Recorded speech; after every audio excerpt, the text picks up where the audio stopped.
गीता 18 के श्लोक नंबर 62 में भगवान स्वयं कह रहे हैं कि अर्जुन उस परमेश्वर की शरण में जा जिसकी कृपा से परम शांति व शाश्वत स्थान अर्थात सतलोक को प्राप्त होगा।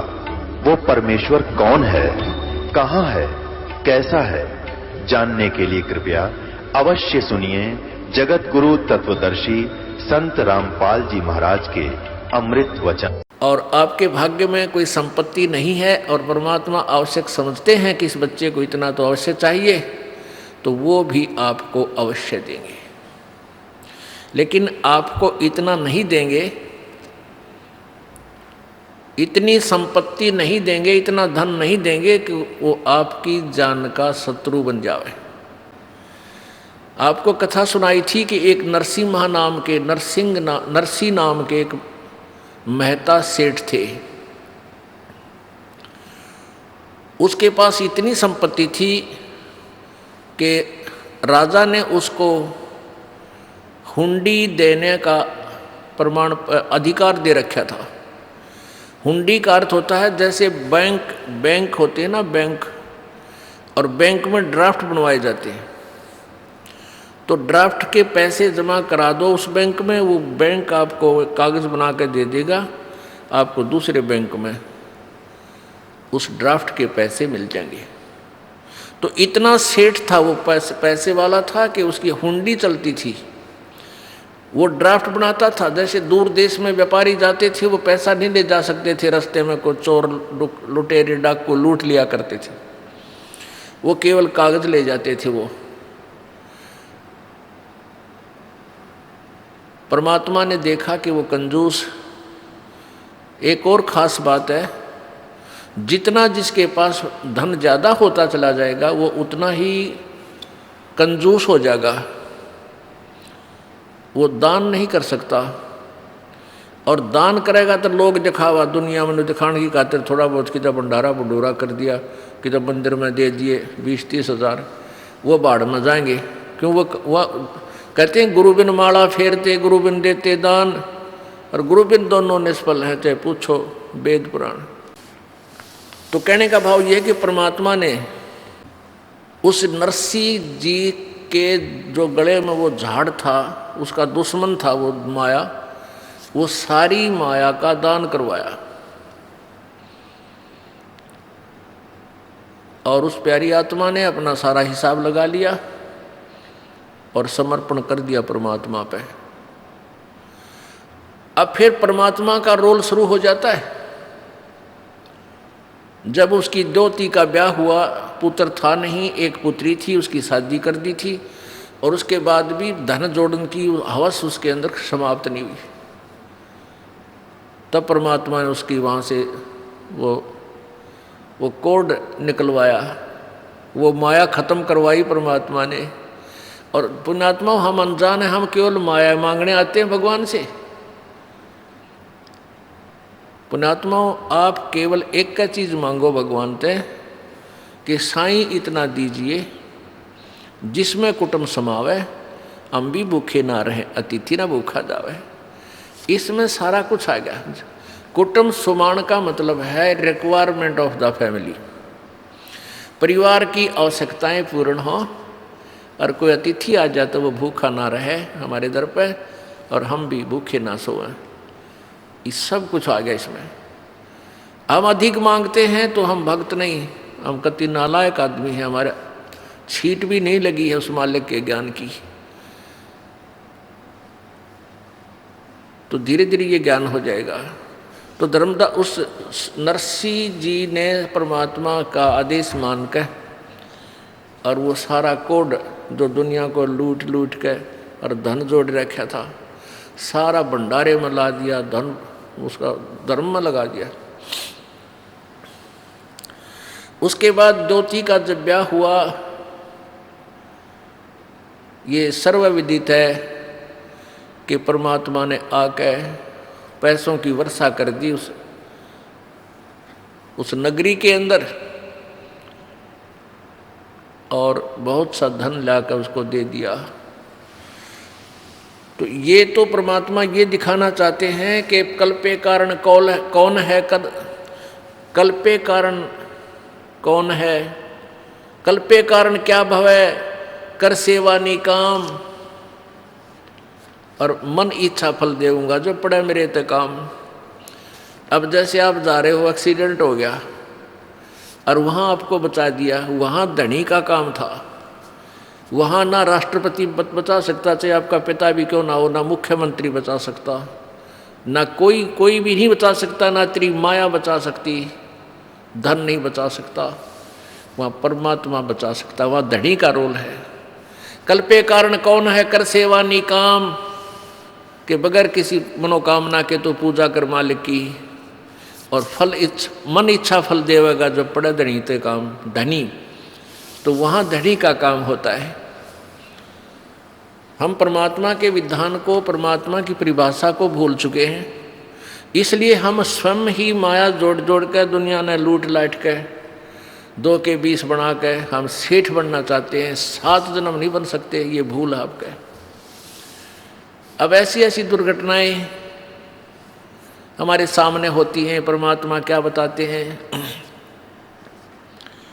राम नाम कड़ुआ लगे, राम नाम कड़ुआ लगे, ये मीठे लगे दाम, दुविधा में दोनों गए, भाई माया मिली ना राम। पुणात्मा, वैसे तो हमारे जीवन में बहुत सी घटनाएं घटती हैं, और वो याद नहीं रहती इतनी। जब हम सत्संग सुनते हैं, विचार सुनते हैं, परमात्मा का विधान पढ़ते हैं, फिर वो सारी हमारे सामने घूमने लग जाती हैं। एक समय ये दास पंजाब के अंदर दूसरे संडे को सत्संग करने जाता था, दूसरे रविवार को। तलवंडी भाई एक कस्बा है छोटा सा, वहाँ हमारे पूज्य गुरुदेव जी अधिकतर रहते थे। उनकी सतलोक गवन के उपरांत यह दास कुछ दिन वहाँ सत्संग करने जाया करता दूसरे रविवार को।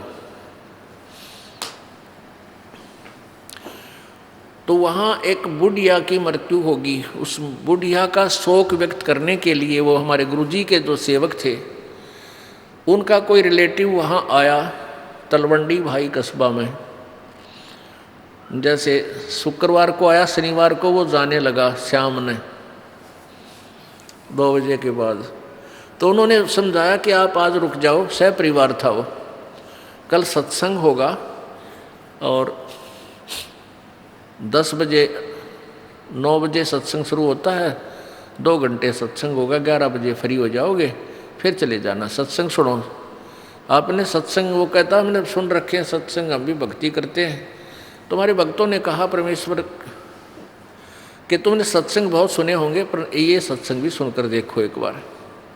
तो उसने क्या कहा कि वहाँ मेरी एक पार्टी आवेगी जिससे मैंने अनुबंध करना है, उसके साथ मेरा एक कंप्रोमाइज वो होना है, कॉन्ट्रैक्ट होना है, कोई सौदा करना है, और उसमें मुझे 5 लाख रुपए का बेनिफिट होगा। 5 तो कम से कम है। तो उस आने वाली पार्टी की तैयारी करवानी है वहाँ जाकर। यानी कब आएंगे कि कल रविवार को आएंगे वो 2 बजे 2-3 बजे शाम को। तो हमारे भक्तों ने उसके रिश्तेदारों ने, तलवंडी भाई वालों ने कहा कि 11 बजे फ्री हो जाओगे और यहाँ से 3 घंटे का रास्ता है चंडीगढ़ का, तुम पहुँच जाओगे, फिर कर लियो। कहने लगा नहीं आपको नहीं मालूम मेरे बिजनेस का, मेरे पास समय नहीं है, फिर देखूँगा। वो वहाँ से चल पड़ा, शाम को 4 बजे ही चला। तो अम्बाला के पास आकर के उसका एक्सीडेंट हो गया। मारुति कार में थे पूरा परिवार, 4 सदस्य, लड़का लड़की वो दोनों पति पत्नी। एक बजरी का भरा हुआ ट्रक खड़ा था, उसका जैक ला रखा था, पिछले दोनों पहिए काट रखे थे,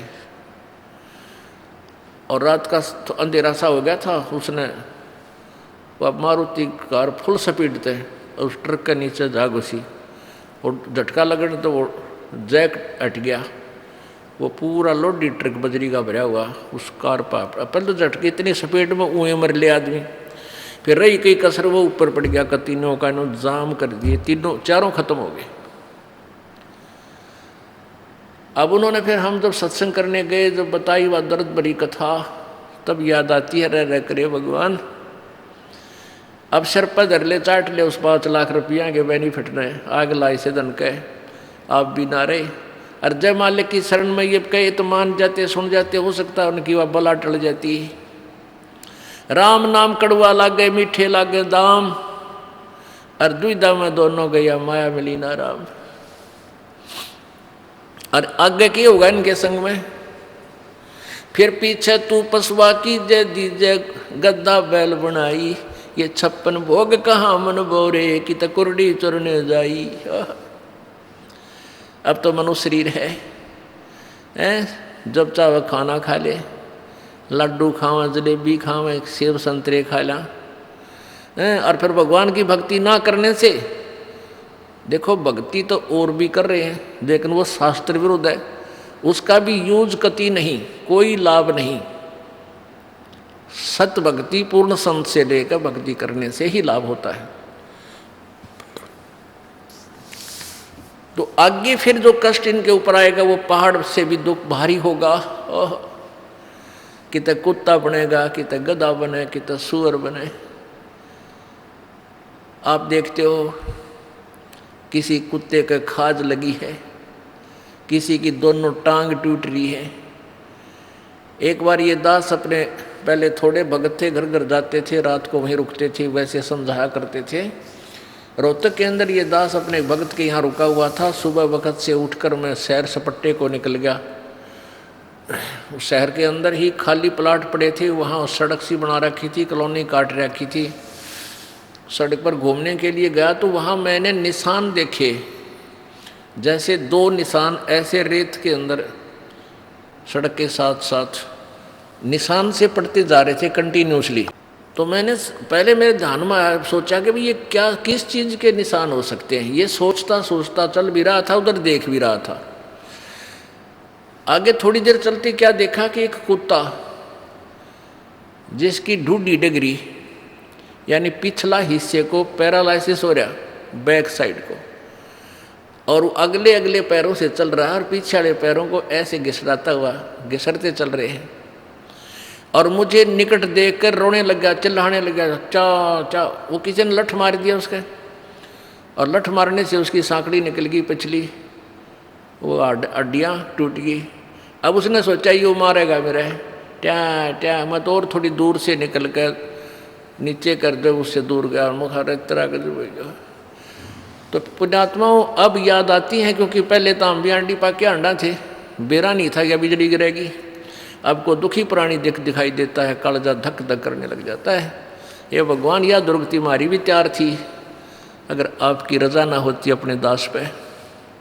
तो पुण्यात्माओं अब आप बालक नहीं रहोगे। पहले तो बालक थे, अनजान बच्चे थे, ना जाने के जुल्म कर देते थे, हम कर सकते थे भाई। जैसे दारू पीवे हैं, मांस खावे हैं, बकरा काट दिया है तेरा, इसी से बड़ा जुल्म और क्या होगा। गऊ काट देते हैं। तो ये जुल्म हम से डरते नहीं थे, अब डर लगने लगा कि ये पाप है, अपराध है। तो क्या बताते हैं कि वो जो पैसा तो रहा नहीं, जो जोड़ जोड़ कर दुनिया लूट लूट कर दरिया था, और आगे के बनेगी। अब परसों चौथे समाचार पत्र में आया है कि यहाँ हिसार के अंदर एक आई हॉस्पिटल था, उसका डॉक्टर अपने बच्चे को एडमिशन दिलाने के लिए जा रहा था या आ रहा था। तीन थे एक कार में, तीनों मर गए एक्सीडेंट में, पत्नी, वो और उसका बेटा। पुण्यात्मा, हम डरते नहीं, हमारा भय नहीं होता। क्यों नहीं होता? क्योंकि हमने ये याद नहीं कि हमारी भी ऐसी कभी ना कभी टिकट कटेगी। और डर होगा जब हम ज्ञान से परिचित हो जाएंगे, परमात्मा के विधान से। अब उस प्राणी ने जो भी कोई भी, हम भी इसी स्थिति में समझो। अब उसने बहुत बढ़िया हॉस्पिटल बना रखा था, खूब धंधा कर रहा था, और आज वो पैसा भी ना रखे थे, बहुत अच्छा हॉस्पिटल चल रहा था उसका, वेल नोन था वो। तो कहने का भाव ये है कि हम सबके साथ न्याय बनेगी, ना जाने कब बिजली गिर जाएगी। जो नहीं मरे वो इन्होंने सोचा हम मरा को नहीं बे, हमारी नंबर नहीं आवे। क्या वो डॉक्टर साहब ये सोच कर गए थे हम मरांगे राम है? वह भी न सोच कर गए थे कि बच्चे की एडमिशन करा के आएंगे, फिर आकर अपना हॉस्पिटल संभालेंगे। अब कौन संभालेगा भगवान जाने। किसी और नहीं मजाएंगे, किधर पशु बनेंगे, पक्षी बनेंगे, वह माया रहेगी जो की तुम। परमात्मा हमें याद दिलाते हैं, आजा बंदे शरण राम की, फिर पाछे पछतावेगा भाई। आजा बंदे फिर पाछे पछतावेगा भाई। आजा बंदे शरण राम की, फिर पाछे पछतावेगा भाई। आजा बंदे शरण राम की, फिर पाछे पछतावेगा। बाड़ू की बीत पवन का खंबा, कब लग खैर मनावेगा। बाड़ू की बीत पवन का खंबा, कब लग खैर मनावेगा। आजम तेरे घटन घेर, तू राम कहन ना पावेगा।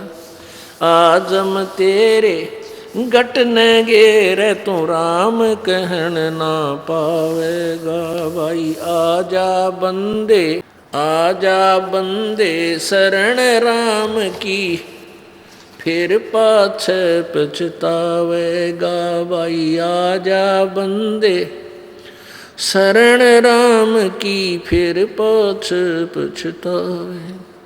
काल बलि तेरे सिर पर बैठा, बोझा पकड़ ले जावेगा। काल बलि तेरे सिर पर बैठा, बोझा पकड़ ले जावेगा। मात पिता तेरा कुटुंब कबीला, सारा खड़ा लखावेगा। मात पिता तेरा कुटुंब कबीला, सारा खड़ा लखावेगा भाई। आजा बंदे शरण राम की, फिर पाछे पछतावेगा। धर्म राय तेरा लेखा लेगा, वहाँ क्या बात बनावेगा। हाँ, धर्म राय तेरा लेखा लेगा, वहाँ क्या बात बनावेगा।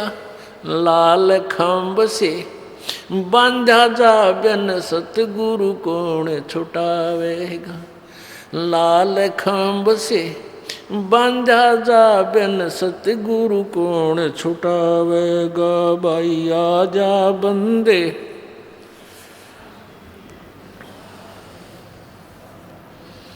हाँ भाई आजा बंदे शरण राम की, फिर पाछे पछतावेगा। दिया लिया तेरे संग चलेगा, ये धरा ढक्या रह जावेगा। दिया लिया तेरे संग चलेगा, धरा ढक्या रह जावेगा। कहे कबीर सुनो भाई साधो, करनी के फल पावेगा। कहे कबीर सुनो भाई साधो, करनी के फल पावेगा भाई। आजा बंदे शरण राम की, फिर पाछे पछतावेगा भाई। आजा बंदे शरण राम की, फिर पाछे पछतावेगा। सत साहिब। अब इसमें ये बताना चाहा कि आजा बंदे शरण राम की, और नहीं तो फिर पाछे पछतावेगा। और फिर क्या बताते हैं कि बालू की भीत पवन का खंबा, बालू की भीत दीवार, जैसे बालू रेत है उसको क्या करते हैं थोड़ा सा भेकर गीला करके गारसी बना के और थोड़ी बना लेते हैं ऐसी डोल सी, तो वो इतनी कच्ची होती है, इतनी अस्थाई होती है कि कोई पशु लात मार दे तो गिर जा, हवा तेज चल पड़ी तो स्कोरिंग होकर उस उड़ जा, वर्षा आ गई तो वो वर्षा से ही वो सारा खत्म हो जाए। कहते हैं तुम्हारा शरीर ऐसा है, ये बालू की भीत जैसा है, ना जाने किस कारण से और कित बिजली गिर जा, कहाँ ये नष्ट हो जा। परमात्मा याद दिलाते हैं भाई कहाँ जन्मे, कहाँ जन्मे और पाले पोसे, खूब लड़ाए लाडे, ना बेरा इस देह के, कहाँ खंडेंगे हाड। कहाँ तो हम अपने माता पिता के प्रिय थे, उन्होंने हमें पाला पोसा प्यार दिया, ना जाने काल कित मारेगा। कबीर कहाँ गर्भियो ये काल गह करकेश, ना बेरा कित मारेगा यो क्या घर क्या परदेश। अब यहाँ हमने निर्णय करना है, आजा बंदे शरण राम की। अब कौन से राम की शरण ग्रहण करें जो हमारे ऊपर ऐसी आने वाली प्रारब्ध की, किस्मत की, पाप कर्मों की बला को टाल दे। वो कौन सा राम है? पुण्यात्माओं, ये तो गीत दुनिया गाती थी, भगवान कबीर साहब की वाणी लेकर सब पंथों में यही गुण गाए जाते हैं। क्योंकि किसी भी संत की, किसी भी पंथ की आप उनकी द्वारा लिखी पुस्तक या उनके द्वारा दिए गए प्रवचनों की सीडी सुनकर देख लेना, उनका कोई भी प्रवचन कबीर परमेश्वर की वाणी से खाली नहीं होगा। उनकी वाणी अवश्य उन्होंने ले रखी है, लेकिन उनका आधार नहीं, उनको ज्ञान नहीं ये वाणी क्या समझाना चाहती है। वो उसका उल्टा अर्थ लगा के अपनी इस परमात्मा की प्यारी आत्माओं को गुमराह किए बैठे हैं। उसके विषय में परमेश्वर क्या बताते हैं? गरीबदास साहिब जी को जब ज्ञान हुआ कबीर जी द्वारा दिए गए अध्यात्म ज्ञान से, तो क्या बताते हैं? बेखों के लश्कर फिरें ये बाणी चोर कठोरे, और सतगुरु धाम न पहुंचेंगे ये 84 के ढोरे। बेखों के यानी पंथों के, कितने नर नर पंथ, इनके लश्कर लंबे लंबे पूरे टोल के टोल धक्के खाते आंडे। और ये वाणी चोर कठोर, वाणी चुरा रहे हैं कबीर भगवान की, और एक आने का ज्ञान नहीं, माड़ी बात पे कट मरना तैयार हो जाए कठोर, और मानते नहीं सच्चाई को। ये परमात्मा कबीर जी के लोक में, उस अविनाशी लोक में नहीं जा सकते। ये 84 के ढोर, ये 84 लाख योनियों में धक्के खाते रहेंगे, यहाँ ये पशु पक्षियों की योनियों को प्राप्त करेंगे। तो अब हमने कौन से राम की शरण ग्रहण करनी है वो निर्णय दिया जाएगा। पुण्यात्माओं कहते हैं संत शरण में आने से आई टले बला, और जय मस्तक में सूली होवा काटे में टल जा। अब कई भक्त क्या होते हैं, जैसे किसी ने नाम ले लिया, उपदेश ले लिया, किसी ने महीना हो गया, 2 महीने हो गए, 6 महीने हो गए, साल भर हो गया, 2 वर्ष भी हो गए, और वो देख रहे हैं कि हमें कोई विशेष लाभ नहीं हो रहा। अब विशेष लाभ क्या होता है उनके दृष्टिकोण में? वो विशेष लाभ कैसे देखते हैं कि 1-2 साल के अंदर ही हमारे पास अच्छी गाड़ी हो, क्योंकि महाराज जी के दूसरे भक्तों के पास ऐसी सुविधाएं हैं। लेकिन ये भी देखो कि उनको समय कितना हो गया है। परमात्मा, देखो ध्यान रखना, परमात्मा के स्मारक पर रुकना आपके लिए बहुत कठिन है। कठिन इसलिए है कि आपको ज्ञान नहीं, और समाज वो ज़्यादा है जो अज्ञान से परिपूर्ण है। वो संत और भक्त भी बहुत गणे हैं जो अज्ञान से परिपूर्ण हैं। तो इस पर रुकने के लिए आपने रह कर सत्संग सुनना पड़ेगा। सत्संग से आपको ना जाने कौन सी बात ऐसी कौन सी गोली, यानी गोली मीन टैबलेट औषधि, कौन सी औषधि और जख्म पैदा लगा ठीक कर दे। अब जैसे परमात्मा कहते हैं धीरे धीरे रे मना धीरे सब कुछ हो, माली सींचे सोगड़ा ऋतुआएं फलो। एक आम का पौधा लगाया है, आज आपने आम का बीज दिया, 15-20 दिन में तो उसका अंकुर फूटेगा, फिर धीरे धीरे बड़ा होगा, उसकी सिंचाई करते रहो। कहते हैं एक आम के पेड़ को परिपक्व करने के लिए सैकड़ों घड़े पानी डालता है माली, तब जाकर वो पेड़ बनता है। और जब पेड़ बन जाता है समय आने पर ही उसको फल लगेगा। तो ऐसे ही आपने ये राम नाम का बीज, वो सत भक्ति आम का पौधा यानी सच्चा नाम रूपी ये मंत्र प्राप्त हुआ है। इसके विषय में आप समझ लीजिए कि धीरे धीरे रे मना धीरे सब कुछ हो, और माली सींचे सोगड़ा फल ऋतुआएं फल हो। इतना विश्वास रखना इस मालिक पर, क्योंकि इस दास का बहुत ही इस परमात्मा का के विषय में बहुत ही अच्छा अनुभव है, और कोई उद्देश्य नहीं आपको मिसगाइड करने का, केवल सच्ची सच्ची बताने का मेरा फर्ज है। एक भी बात में फर्क नहीं पाओगा, लेकिन समय लगेगा आपके लिए वो सिद्ध होने में। अब एक समय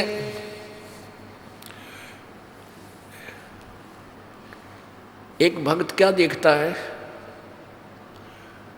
वो देख रहा है कि हमारे पड़ोस में यानी दूसरा घर नाम नहीं ले रखा उस परिवार ने, और उनके सारे सुख यानी उसके बच्चे भी अच्छे पढ़ गए, नौकरी लग गई, लड़कियां भी अच्छी जगह ब्याही गई, खूब संतान भी है, पैसा भी है, कार भी है,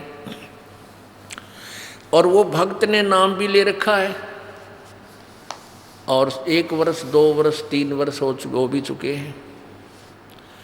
अब वो क्या देखता है कि भी हमने नाम भी ले रखा है, और फिर भी छोटी मोटी कोई हानि लाभ हमें होता ही रहता है, और ये कुछ भी नाम भी नहीं लेते, ना ले रहे ना दान करते हैं, सारा दिन ताश खेलते हैं, शराब पीते हैं, टीवी इनका फुल स्पीड पर चलता है, सारे गाने गुने सुनते हैं, सारे ठाठ इनके। पुण्यात्माओं, अब जैसे जिनके पिछले जो संस्कार हैं, पुण्य हैं, पिछले जन्म में कभी उन्होंने अच्छे कर्म किए हुए, शुभ कर्म किए हैं, वो परमात्मा ने उनके प्रारब्ध में लिख दिए। अब वो उस जीवन में सारे ही प्राप्त करेंगे, और उनको वो किसी तरह बर्बाद करो, चाहे कुछ भी, चाहे डाके मारो, चोरी करो, लूटो खसोटो, शराब पियो, कितनी बकवाद करो, उनका पिछला जब तक पुण्य चलेगा तब तक उनको कोई आपत्ति नहीं आएगी। और जब वो पुण्य समाप्त हो जाएगा तो वो बैटरी डिस्चार्ज होएगी उनकी, और ऐसी होएगी कि याद रखेंगे। हमने बहुत से ऐसे घर देखे जो कति 1 नंबर पर दिखा करते, आज उनका सर्वनाश हो गया। कारण यही था कि उन्होंने आगे उस पिछले पुण्य चल रहे थे। जैसे एक बैटरी होती है इन्वर्टर की बैटरी को चार्ज कर दिया गया, चार्जर भी हटा दिया, और फिर भी वो काम कर रही है, बल्ब भी जला रही है, पंखे भी चला रही है, लेकिन जब वो उसका अक्षमता समाप्त हो जाएगी, एकदम सर्व लाभ बंद हो जाएंगे। अब वो भक्त जो ये देख रहा है कि मैं भक्ति भी कर रहा हूँ और फिर भी मेरे ऊपर कुछ ना कुछ ठूठा होती रहती है, तो पुण्यात्माओं, उस जो पड़ोसी को तू देख रहा था उसके पिछले पुण्य हैं और तेरे पिछले पुण्य नहीं है, और तेरे ऊपर वरदान समझो कि तेरे ऊपर आपत्ति आई और आपने परमात्मा की चाह बनी। और दुर्भाग्य उन आज झूठे सुख में सुखी उन प्राणियों का जो पिछले पुण्य से वो सुखी महसूस होते हैं, वो भगवान की चाह नहीं कर रहे, उनका दुर्भाग्य है। आपके लिए अभी आपके लिए जो है वरदान बन गया आपका दुख, कि उस दुख के कारण आपने परमात्मा की खोज करनी शुरू की। और आपको रास्ता मिल गया। अब आपने चार्जर लगा दिया, आपकी पिछले जन्म की बैटरी चार्ज नहीं थी, वो पुण्य नहीं थे, अब आपने ये नाम रूपी चार्जर गुरुजी से उपदेश लेकर ये दोबारा कनेक्शन जोड़ दिया, वो चार्जर लग गया, आपकी बैटरी चार्ज होनी प्रारंभ होगी और उनकी डिस्चार्ज हो रही है। फिर देखना कुछ समय के बाद देखना दोनों का डिफरेंस क्या होगा। वो तो सर्वनाश को प्राप्त होंगे, तेरे घर में न्यारी बरकत होंगी, दुनिया देखा करेगी। ओहो, इतना सुख, ऐसी सुविधाएं। एक भक्त सत्संग में जा रहा था, परमेश्वर कबीर जी रह कर आते रहते हैं रूपांतर करके समय समय पर, और भक्ति की स्थिति को बनाए रखते हैं। और काल ये चाहता है कि भक्त नास्तिक, सभी मानव नास्तिक हो जाएं, इनको ऐसा उल्टा ज्ञान दिवा दूं, ये साधना करें, इनसे कुछ लाभ मिले नहीं, और ये भूल जाए भगवान को। क्योंकि जो आस्तिक हैं वो भगवान की चाह में कहीं ना कहीं भटकते रहते हैं, और उनको भटकने वालों को परमात्मा किसी ना किसी तरीके से अपनी शरण में ग्रहण कर ही लेता है। इसलिए परमात्मा रह कर आते हैं कबीर जी, और कहीं गुप्त रूप से कोई साधु संत का रूप धारण करके किसी नगरी में 10-5 वर्ष रह गए, किसी में 2 वर्ष रह गए, तो उनको बहुत सा लाभ दे जाते हैं और भगवान की स्थिति को पुनः स्थापित कर जाते हैं। तो कबीर परमेश्वर जी का एक, अब हम संत कहेंगे, वो थे मालिक ही, क्योंकि प्रारब्ध में परिवर्तन कबीर जी के अतिरिक्त कोई कर ही नहीं सकता, या उसका कोई कृपा पात्र संत वो परमात्मा ही भेजता है। तो ऐसे एक परमेश्वर कबीर जी के सत्संग में एक भगत जाया करता था। उसकी पत्नी ने उपदेश नहीं ले रखा था, वह विरोध करती थी, वो अन्य पूजाएं ही किया करती थी। उसकी पत्नी ने बताया था, उसकी पत्नी इन ज्योतिष वालों पर बड़ा विश्वास रखती थी। वो अपने पति की जन्म पत्री को लेकर एक ज्योतिषी के पास गई, भविष्यवक्ता के पास। उसने उसकी जन्म पत्री देखकर बताया कि तेरे पति की आयु इतने वर्ष है। उसने बहुत जंतर मंत्र भी करवाए कि मेरे पति की आयु बढ़ जाए, ये हो जाए। अब क्या था,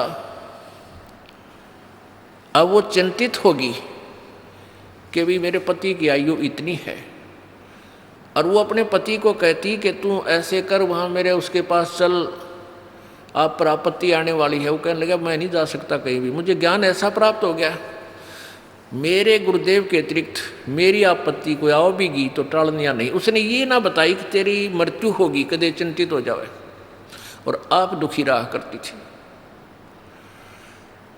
अब उस ज्योतिष जिसने ये बताया था, उसने सारे जंतर मंत्र कर लिए, लेकिन कोई परिवर्तन उससे नहीं हुआ। उसने कहा कि बहन अब मेरे बस से बाहर की बात है, तेरे पति की रक्षा करना।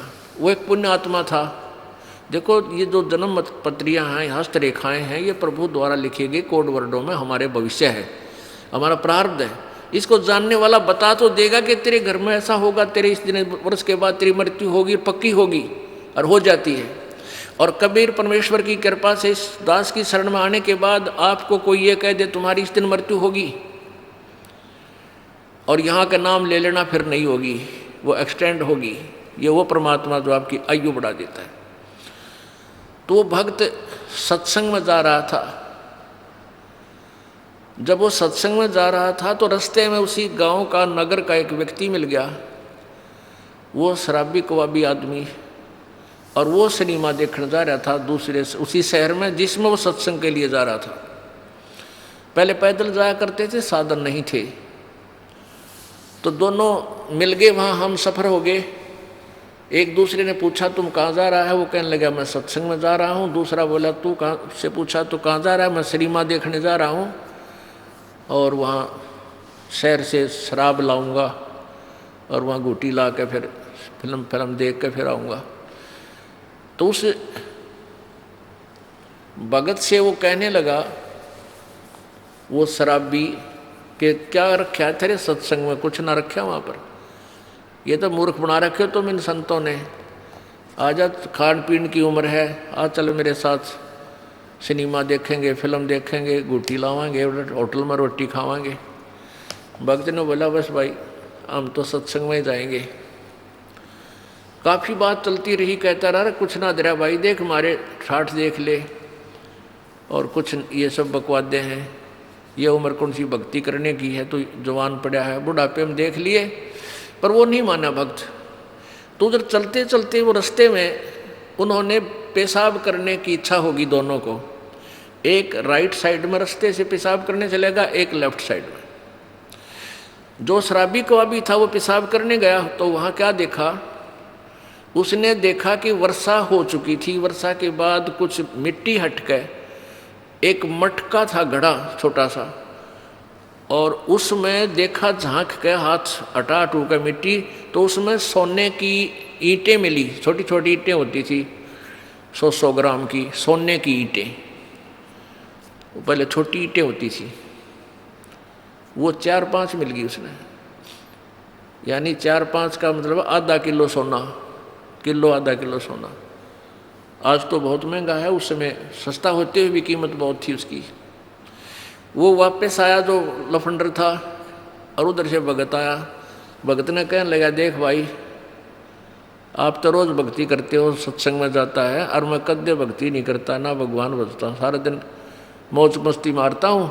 देख मेरे को ये 4-5 सोने की ईंटें मिली, आजा दिखाऊंगा कहाँ मिली। वो देखा वहाँ पर वो मटका की इसमें मिली। अब काल तो पूरा जाल डाला है अपने भगत पे, परमात्मा के भगत पे किसी तरह भक्ति छोड़ दे। फिर वो कहने लगा देख ले तो मान जा निकम्मे, आजा मेरी गेला गुटी छुटी लावांगे, चाल सैर सपट्टे करांगे। उस भगत के दिल में थोड़ा सा कच्चापनता आ गया, थोड़ा सा। और वो चलते चलते क्या था, चल रहे थे और रास्ते में उसके पैर में कांटा लग गया। ये बातें क्योंकि उसका ध्यान बट गया थोड़ा सा, वो कांटा लग गया और कांटा लाग के अंदर ही टूट गया। अब उसने सोची, वो कह रहा देख अब क्या करी रक्षा तेरे गुरु जी ने, यू कांटा भी लग गया तेरे। कहने का भाव है कि काल ने अपने पूरी जाल डाला, लेकिन वो भक्त 10 से मस लिया। उसने सोचा भाई गुरु जी से आज यह फाइनल बात पूछूंगा मैं, यह तो बहुत उल्ट से बात होगी भाई, मैं भक्ति भी कर रहा हूँ, आप पर समर्पण भी हूँ, और मेरे ऊपर मैं घर में कोई बरकत सी भी ना दिखती, और ये सारे उल्टे काम कर रहे। देख इसने सोना भी मिल गया निकम्मे ने, और भाई सारे ठाठ कर रहा। तो ये मन में सोच के गुरु जी के पास आ गया। अब गुरु जी ने पूछा बेटा क्या बात है, बहुत उदास नजर आ रहा है। वो कहने लगा गुरुदेव वैसे तो आपके दास को आपके ज्ञान में कोई त्रुटि नज़र नहीं आती, हो सकता है मुझ दास में कोई त्रुटि हो जिस कारण से मैं आपसे लाभ प्राप्त नहीं कर पा रहा। प्रभु वो सारी कहानी बताई कि परमात्मा एक नंबर का निकम्मा आदमी हमारे गांव का है, दारू वो पीवा, बकवाद सारी करे, फिल्म देखा, वो मैंने रास्ते में मिल गया, और उसको रास्ते में एक सोने की 4-5 ईंटें मिली, आधा किलो सोना, और मेरे पैर में कांटा लग गया। उसने मुझे बहुत डगमग करने की चेष्टा की, गुरुदेव हम भी जीव हैं, मेरे भी मन में थोड़ा सा खोट पैदा हो गया, मुझ पापी पर रक्षा दया करो दाता, ये क्या कारण है। तब उसने बताया बेटा आज तेरी मृत्यु होनी थी, आज के बाद तेरा जीवन नहीं था, और वो निकम्मा अपना पिछली बैटरी चार्ज कर रहा था, वो अब खर्च रहा है, बर्बाद कर रहा है, उसके पास भविष्य में कुछ नहीं होगा। बेटा तेरी उम्र बढ़ गई, तेरे आज फाइनल तेरी फैसला था। आज कहते हैं द्वार धनी के पड़ा रहे, धक्के धनी के खा, और 100 काल जगजोल ही पर द्वार छोड़ नहीं जा। आज जब तू डगमग हो जाता, तेरी शाम पूरी नहीं होती, तू खत्म हो जाना था।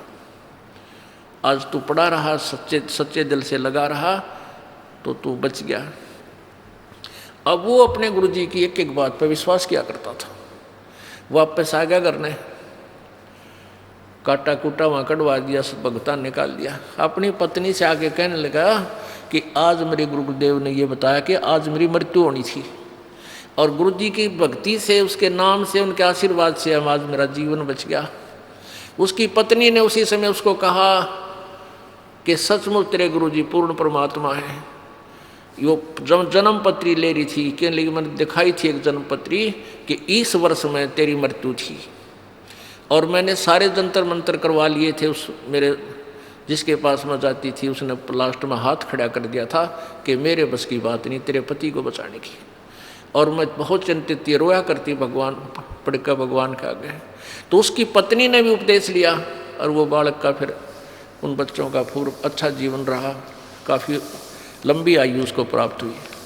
तो इस प्रकार हमने अपने परमात्मा के ज्ञान पर ये विश्वास रखना पड़ेगा। इसमें थोड़ा धीरज धैर्य की आवश्यकता है, जल्दी नहीं मचावे। तो अब हमने सबसे पहले ये देखना है कि वो कौन परमात्मा प्रभु है जो हमारे प्रारब्ध के कर्म को नाश कर सकता है। वो पूर्ण ब्रह्म है, परम अक्षर ब्रह्म है। बहुत से ऐसे प्रमाण आपको मिलेंगे कि प्राणी जब दुखी हो जाता है वो संतों की तलाश करता है,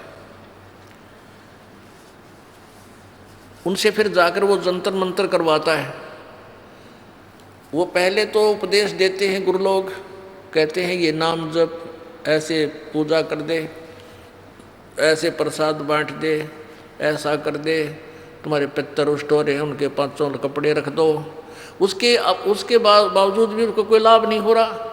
तो फिर वो संत क्या कह देते हैं कि भी ये तो तेरे प्रारब्ध में लिखा हुआ कष्ट है, तेने भोगना ही पड़ेगा। प्रारब्ध में जो लिखा गया है पाप, वो कर्म नाश नहीं होता। अब वो पुण्यात्मा जो दुखी था, वहाँ सुख की आशा लेकर गया था, वहाँ से उसको लाभ नहीं मिला। और ये जवाब मिल गया 2 वर्ष 3 वर्ष के बाद, फिर वो दूसरे संत के पास जाता है। वो दूसरे संत के पास भी उसकी यही क्रिया शुरू होती है, ऐसा कर दे, वैसा कर दे, ऐसा कर दे, नो बोल दे, ये जाप कर ले, इतना जाप ये कर ले, और फिर भी लाभ नहीं होता। फिर वो तीसरे के पास जाता है, फिर चौथे के पास जाता है, और अंत में नास्तिक हो जाता है। अब नास्तिकता क्यों पनप गई हमारे समाज में? क्योंकि परमात्मा कबीर जी ने जब प्रथम बार सतयुग में इस काल के लोक में आए थे, उस समय इस काल से वार्ता हुई थी। तो काल ने क्या कहा था? काल ने जब देखा, इस काल भगवान ने जब देखा परमात्मा वहाँ खड़े थे उन जीवों के पास जहाँ तपस्या के ऊपर भूने जा रहे थे, तो परमेश्वर कबीर देव जी ने अपने पुत्र जोगजीत का रूप बना रखा था। तो इस काल भगवान ने सोचा ये मेरा भाई है जोगजीत, और यो मेरे लोक में क्यों आया? इसने वहाँ से तो मुझे निकाल दिया था, 21 ब्रह्मांडों समेत सतलोक से मुझे बाहर फेंक दिया था। मैंने बहुत हाथ जोड़े थे, प्रार्थना की थी, इसने सुनी नहीं मेरी। तो काल भगवान एकदम भयंकर रूप धारण करके ये काल ज्योति निरंजन ब्रह्म और जोगजीत से कहने लगा कि जोगजीत आज तू मेरे लोक में क्यों आ गया? वहाँ से तो तूने मुझे मार भगाया था, तूने मेरी एक नहीं सुनी, अब मैं तुझे जान से मारूंगा, अब तुझे मैं ख़त्म करूंगा, तेरी पिटाई करूंगा। पहले तो मुझे ये बता तू आया किस लिए है? पिताजी का कोई आदेश है वो मुझे बता, क्या संदेश भेजा है परमात्मा ने, और फिर मैं तेरी कुटाई करूंगा। जोगजीत रूप में परमेश्वर कबीर जी ने कहा कि बात सुन ले ज्योति निरंजन, मैं परमात्मा के आदेश से यहाँ आया हूँ, और तूने इन प्यारी आत्माओं को धोखा देकर यहाँ पर लाया तू, और के जुल्म कर रखा इनके ऊपर, तपस्या पर भून रहा है। उसके बाद कोई गधा बना रखा, कोई गधी बना रखी, कोई कुत्ता बना रखा, कोई कुतिया बना रखी, किसी की टांग टूट गई। मनुष्य है तो किसी का बेटा मर गया, किसी की बेटी मर गई, कोई अंधा हो गया। ऐसे जुल्म करता है तू, और मेरे को परमात्मा ने भेजा है कि मैं नीचे जाऊंगा तेरे लोक में, और तूने परमात्मा की स्थिति से अपरिचित कर दिया सबको, भगवान की स्थिति समाप्त करवा दी। मैं वो ज्ञान तत्व ज्ञान प्रचार करूंगा, पूर्ण परमात्मा की महिमा बताऊंगा और ये बताऊंगा कि ये काल है जिसकी तुम पूजा करते हो, ये ब्रह्मा विष्णु महेश का पिता ये काल है, ये तुम्हें खाता है, तुम्हें अपने खाने के लिए यहाँ रोक रखा है। ये सारी कहानी बता कर आऊँगा और उनको सच्चा नाम दे करके भक्ति करवा के वापस सतलोक ले जाऊँगा।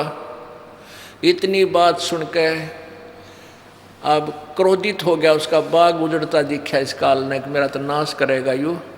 जय इसने नीचे साची बता दी तो मेरे पास कौन रहेगा, सब भाग जाएंगे। इस उद्देश्य से उसने सोचा कि इस जोगजीत की टिटवी दाब दूं, इसको खत्म करूंगा एकदम भयंकर हो करके। परमात्मा कबीर जी कहते धर्मदास अपनी प्यारी आत्मा को कि ऐसे भयंकर होकर ये काल मेरे ऊपर झपट्या। और धर्मदास मैंने श्वास का सिमरण, वो सतनाम का सिमरण शुरू कर दिया, श्वास उश्वास से। अब पुण्यात्माओं परमात्मा ने ना तो श्वास के सिमरण की जरूरत थी और काल उसका क्या बिगाड़ सकता है, लेकिन वो हमें याद दिलाते हैं ये रिहर्सल करके प्रैक्टिकल करके कि जब भी आपके ऊपर कोई आपत्ति आवे किसी भी प्रकार की, आप इस सच्चे नाम का सतनाम का श्वास वाले मंत्र का जाप शुरू कर देना। चाहे आपने कोई राक्षस दिखाई दे, कोई भयंकर कोई प्राणी आपके पीछे लग जाए या कोई हानि पहुंचाने की चेष्टा करे, आप करके देखना। तो परमात्मा हमें याद दिलाते हैं कि आप ऐसे करना किसी आपत्ति के समय। तो कहते हैं धर्मदास मैंने सांस का सिमरण शुरू किया और काल उस सिमरण के प्रभाव से इतना कंडम हो गया, वो असहाय हो गया और ऐसे गिरा वहाँ से जमीन पर जैसे पक्षी की पांख कट जाया करे, पड़ा पड़ा फड़फड़ाता है, उड़ नहीं सकता। तो उसने देख लिया, काल भगवान ने देख लिया कि जोगजीत के पास बहुत प्रबल शक्ति युक्त मंत्र है और मेरी इसके ऊपर दाल गलेगी नहीं। तो चापलूसी का तरीका अपनाया, पैर पकड़ दिए, घिसड़ पिसड़ के नीचे आके जोगजीत के दोनों पैर पकड़ दिए। बोले कहने लगा तू मेरा बड़ा भाई, मैं तेरा छोटा भाई। क्योंकि जोगजीत, सहजदास, अचिंत, तेज, ज्ञानी ये पहले परमात्मा ने उत्पन्न किए थे। अचिंत के बाद फिर अक्षर पुरुष उस अचिंत ने किया, उत्पन्न किया, और ज्योति निरंजन को परमात्मा ने बाद में उत्पन्न किया, इसलिए छोटा है सबसे, 17वां है ये। तो उसने कहा कि तू मेरा बड़ा भाई, काल बोलता है जोगजीत को, मैं तेरा छोटा भाई। और छोटे बच्चे तो उत्पात करते हैं और बड़े अक्षमा किया करते हैं, आप मुझे बालक नादान समझकर माफ़ कर दो, मैंने गलती से आपके साथ ढिठाई कर दी। और पैर पकड़ कर रोने लग गया। परमात्मा बोले ठीक है, मैंने माफ़ कर दिया। कहने लगा नहीं, आप तो परमात्मा आप परमेश्वर के पास से आए हो, आपके पास उनकी पावर है, आप उनके रिप्रेजेंटेटिव हो, मुझे कुछ सुविधा दे दो, मेरे लोक में असुविधा बहुत है। परमात्मा बोले बोल क्या मांगता है, ऐसे नहीं वचनबद्ध हो जाओ प्रभु। प्रभु जोगजीत रूप में परमेश्वर कबीर जी बोले ठीक है भाई, मैं हो गया, वचनबद्ध हो गया। बोल क्या मांगता है कि 3 युगों में जीव थोड़े ले जाना, सतयुग त्रेता द्वापर में थोड़े जीवों को पार करना, और चौथे युग कलयुग में आप जो कितने ले जाना, इतनी दया कर दो, ये वरदान मुझे दे दो। परमात्मा बोले भाई तथास्तु, ठीक है, सतयुग त्रेता द्वापर में मैं बहुत कम जीवों को ले जाऊंगा, और कलयुग में अब तेरा वचन है ये, फिर मत जाना कदे बकवाद करे फिर गढ़ूं तना। कलयुग में फिर अपने जीवों को मैं कितने ले जाऊं। हाँ जी, पर एक और करना, जो आपके ज्ञान को सुनकर आप उस ज्ञान आधार से आपके साथ लगें आपके, और हमारे ज्ञान से हमारे पास रहें, उनके साथ आप बाई फोर्स ना ले जाना, अपना ज्ञान समझा के ले जाना। आपके ज्ञान को मान के आपके साथ लगें, उन्हीं को ले जाना, और जो आपका ज्ञान स्वीकार ना करें, जबरदस्ती ना करियो भगवान। अच्छा भाई ठीक है, परमात्मा को पता था सारा कि ये बात ऐसा ही करूँगा और ऐसा ही संभव होगा। तो उसने कह दिया ठीक है, 1-2 और ऐसे ही वचन थे वो मांगे, परमात्मा ने सारे तथास्तु कर दिए। अब जब सारे हाँ भर ली ना परमात्मा ने, तब खड़ा हो गया डीठ। जैसे इस भस्मागिरी ने पहले तो पूजा करे था भगवान शंकर की, और उल्टा नीचे सर ऊपर पैर करके, जब भगवान शंकर ने वचनबद्ध होकर भस्म कड़ा दे दिया, जब ने बोला बोले शंकर होशियारी तो न देखूंगा, शंकर जी को मारने के लिए उसके पीछे पड़ लिया। और तेरी पत्नी ना अपनी पत्नी बनाऊंगा, तुझे खत्म करूंगा, बोल शंकर की जय। अब शंकर आगे आ गया, शंकर जी आगे आगे पीछे पीछे चला। तो यहाँ ऐसा है, अब शंकर जी तो उससे डर के बाज लिए, अब परमात्मा वहाँ खड़े हैं, उसका बकल तार दिया काल का, वहाँ गिर गया चक्कर खा के। तो फिर परमात्मा से उसने कहा, खड़ा हो गया एकदम, अगजा जोगजीत, बेशक नीचे के लोकों में चले जाना। और जब कलयुग आवेगा ना, कलयुग, उस समय इन सभी प्राणियों को उल्टी, वैसे तो सतयुग से ही शुरू कर दूंगा इनको उल्टा ज्ञान देना, उल्टे यानी शास्त्र विरुद्ध साधना पर आरूढ़ कर दूंगा, और देवल मंदिर पूजा, देवी देवताओं की पूजा पर आरूढ़ कर दूंगा। और कलयुग के अंदर तो ऐसा कर दूंगा इस प्राणी को, ये भक्ति के योग नहीं रहेगा। अब आप देख रहे हो कितने विकार भर गए हमारे अंदर, बीड़ी, शराब, मांस, तम्बाकू, दुनिया भर के। अब धर्म जो न्यारे बने थे, अलग अलग धर्म बने, हिंदू धर्म बना, मुसलमान ईसाई धर्म बना, मुसलमान धर्म बना, सिख धर्म बना। ये धर्म धार्मिकता के आधार पर हुए थे कि पुराने वाले धर्मों में त्रुटि आई तो दूसरे धर्म अलग से, जैसे सब बुराइयों से हटाकर वो अलग से स्वच्छ समाज तैयार किए गए थे।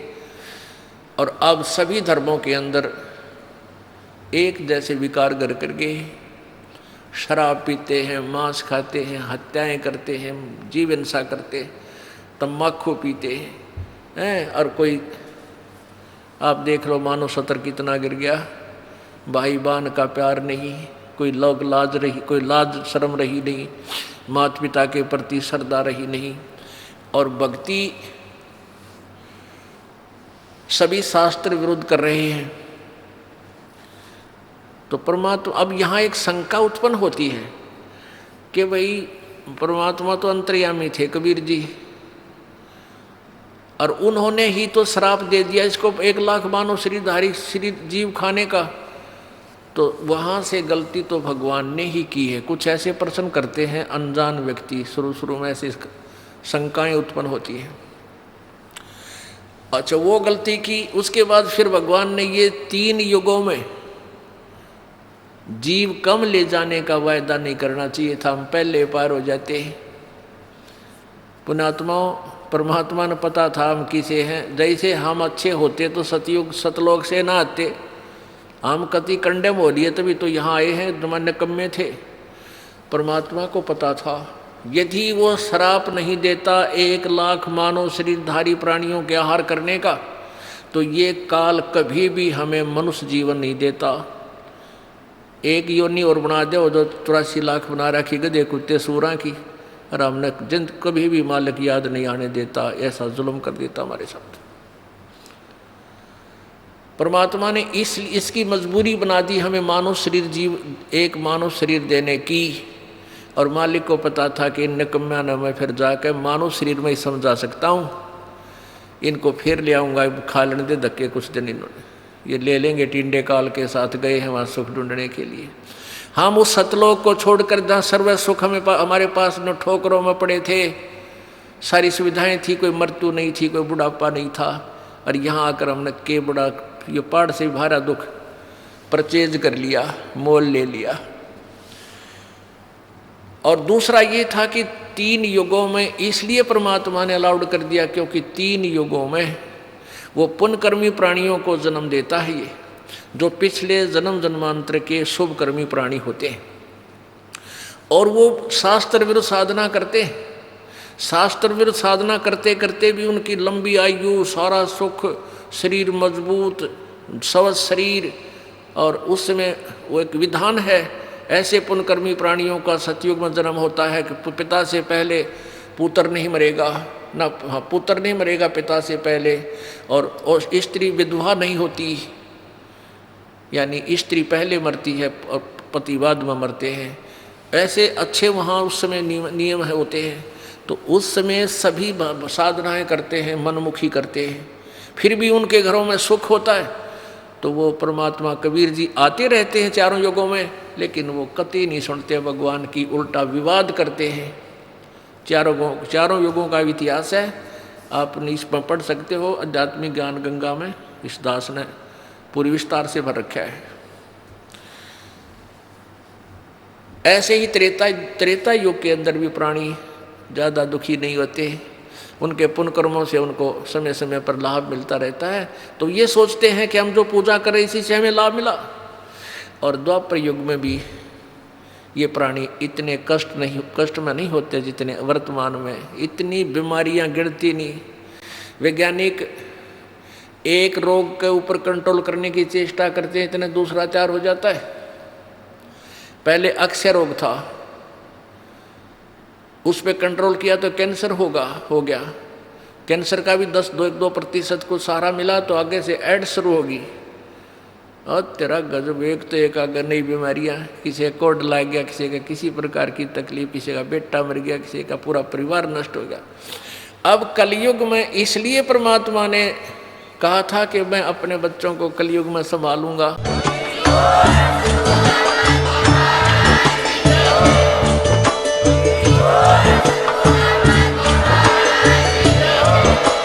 आप सुन रहे थे जगत गुरु तत्वदर्शी संत रामपाल जी महाराज जी के मंगल प्रवचन। अधिक जानकारी के लिए विजिट कीजिए हमारी वेबसाइट www.jagatgururampalji.org। संत रामपाल जी महाराज जी के शुभ आशीर्वाद से पूरे विश्व भर में 500 से भी ज्यादा नाम दीक्षा केंद्र हैं, जिन पर संत रामपाल जी महाराज जी द्वारा ऑनलाइन निःशुल्क नाम दीक्षा दी जा रही है। अपने नजदीकी नाम दीक्षा केंद्र का पता करने के लिए संपर्क करें 8222880541।